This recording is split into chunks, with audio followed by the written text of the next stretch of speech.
Na medida do possível, a gente vai ajustando. Tem uma regra que não precisa estar escrita, que é a regra do bom senso. Peço a colaboração de todos para que a gente possa agilizar e todo mundo possa falar. Eu vou medindo aqui, deputado Mussi, e avaliando, tá bom? Com a palavra a deputada Jandira Fegali.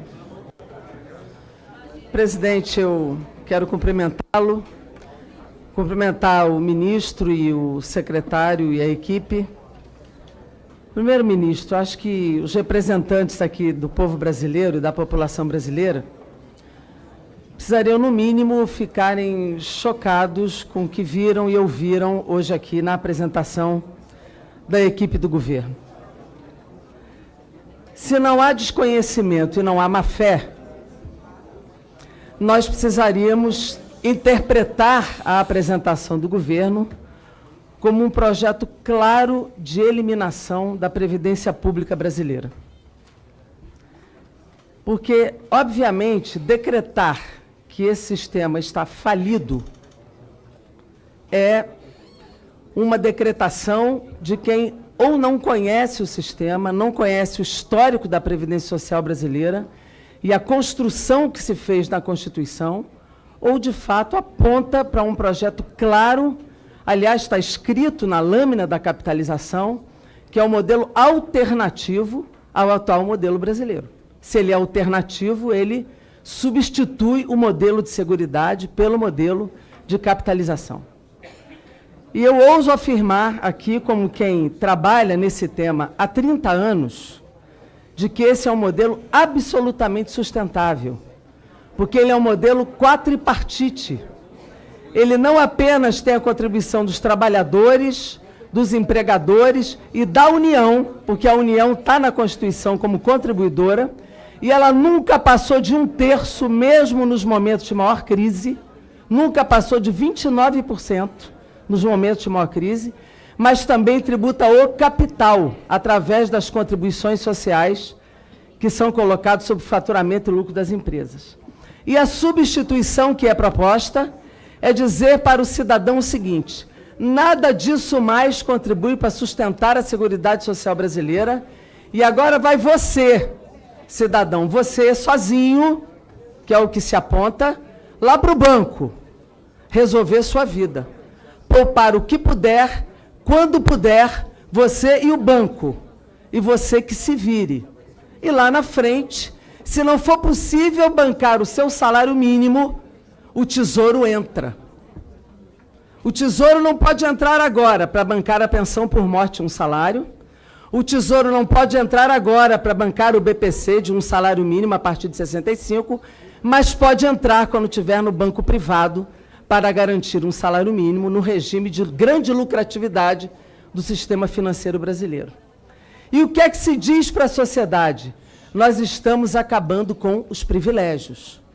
Aí, quando nós olhamos, nós dizemos o seguinte: Paulo Guedes, Rogério Marinho, ministro e secretário, nós estamos abrindo todos os dados. Isso não é verdade. A lâmina que vocês trazem, que já foi trazida aqui há 10 dias, o único dado que vocês abrem é o dado de onde estão as perdas, a economia, que é exatamente dizendo o seguinte: do 1 bi 200, 1 trilhão e 200, 1 trilhão e 12 é juntando a aposentadoria dos mais pobres, que vocês próprios reconhecem que é até 2 salários mínimos e 83%, mais a LOAS, que é exatamente o benefício de prestação continuada sobre os idosos pobres e as pessoas com deficiência, mais o abono salarial. Isso aqui dá 1 trilhão e 12. Apenas o resto está sobre os servidores públicos. Então, não adianta falar da proporção matemática. Claro que a regra matemática não caiu, mas a regra tributária de capacidade contributiva também não caiu. O que vale é a capacidade contributiva de cada cidadão, e os pobres não têm capacidade contributiva. É isso que vale na regra tributária, de quem pode contribuir, e esses não podem. R$50 para quem ganha um salário mínimo é muito. É muito. E o que vocês dizem para a sociedade é o seguinte: se eu não fizer a reforma, não tem educação e não tem saúde. Vocês estão dizendo para a sociedade que quem vai custear a matrícula na escola é o abono salarial. Vocês estão botando em confronto quem ganha um salário mínimo com a empregada doméstica. Vocês estão botando em confronto a matrícula da universidade com a aposentadoria, com o BPC do idoso pobre. Vocês estão botando em confronto o prato de comida da pessoa com deficiência com a vacina. Quando, na verdade, o que vocês estão fazendo é tirando de quem ganha até 2 salários para dar para os bancos. É isso que vocês estão fazendo. E o que mais me choca é ver o comandante da equipe econômica chegar aqui e falar que há 50 milhões de pessoas sem vaga no mercado de trabalho, e há 4 meses eu espero o governo dizer como é que vai gerar emprego, ele ainda não disse. Como é que vai impedir a quebradeira das empresas de construção civil do Nordeste, que não conseguem mais fazer o Minha Casa Minha Vida? Como é que a indústria já caiu mais de novo agora, um percentual, e não há política industrial no Brasil? Por que que o BNDES para de ter linha de crédito? Por que que não tem mais linhas de investimento? É por causa da reforma da Previdência? Aí vem a outra pergunta. Esse 1,2 trilhão vai entrar para a economia, para a educação e para a saúde? Qual é o custo da transição? Esse é o dado fundamental que não chega aqui. Nenhum requerimento de informação que foi entregue até agora ao governo teve esta resposta.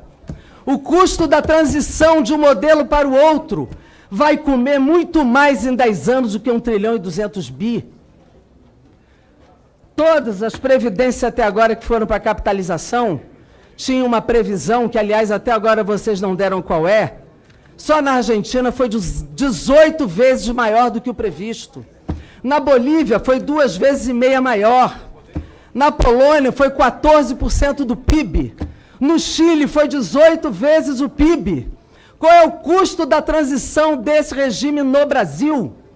Em 10 anos vai ser 1 trilhão? Senhor ministro Paulo Guedes, senhor secretário Rogério Marinho, esse dinheiro não é para investir em coisa nenhuma.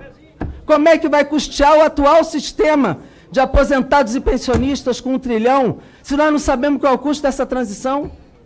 Quando vocês tiram da Constituição que os atuais benefícios manterão o valor real das aposentadorias, como é que vocês vão dizer para os atuais aposentados e pensionistas que eles não serão prejudicados? Como é que vocês vão manter a aposentadoria e pensão dos atuais, se o déficit vai aumentar? Quem vai bancar? É o atual Tesouro? Vocês vão, na verdade, aumentar o déficit. Um déficit que hoje vocês falam que é 200 bilhões, é mentira! É mentira! Pegue todos os dados, o déficit hoje, ele existe, mas é de 54 bi, ministro. E nós podemos provar isto. Nós podemos provar isto. É uma mentira atrás da outra para a sociedade brasileira. Falem a verdade. Aliás, vocês disseram, do governo Michel Temer, e o deputado Rogério Marinho foi o relator, que a reforma trabalhista ia gerar emprego. Olha aí quantos empregos gerou. Vai ver lá a fila do Anhangabaú, as filas no Rio de Janeiro. Cadê os empregos da reforma trabalhista? Até a bagagem ia diminuir o preço das passagens. Estamos vendo aí o preço das passagens onde está. Não há, é uma mentira atrás da outra. Falem a verdade para a sociedade brasileira. Digam assim, olha, nós vamos fazer a reforma porque nós queremos privatizar a Previdência. Ponto. É verdade. Aí nós vamos debater em cima da verdade.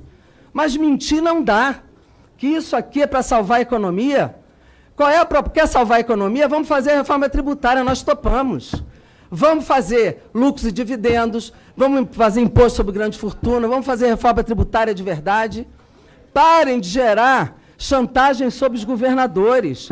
Vamos fazer a pauta federativa. Eu acho também que tem que ajudar os estados, deputado Samuel. Mas vamos fazer a pauta federativa. Tem Lei Candir, tem um monte de coisa para fazer, vamos fazer. Agora, botar os governadores reféns dessa pauta, não é verdade, não podemos fazer isso. Dizer que vai salvar a universidade se fizer a reforma da Previdência, se fizer a reforma da Previdência não tem nem impacto esse ano. Está cortando 30% das universidades brasileiras, dizendo que vai salvar. Se fizer essa reforma, não tem impacto esse ano. Então, olha, eu estou absolutamente chocada com o que eu vi aqui. É absurdo botar a culpa no seguro-desemprego e no Bolsa Família para dizer que reduziu o investimento. Gerem emprego, aumentem o lucro das empresas, botem o país para produzir, que nós resolvemos o problema da economia brasileira. Muito obrigada, presidente. Obrigado, deputada Jandira.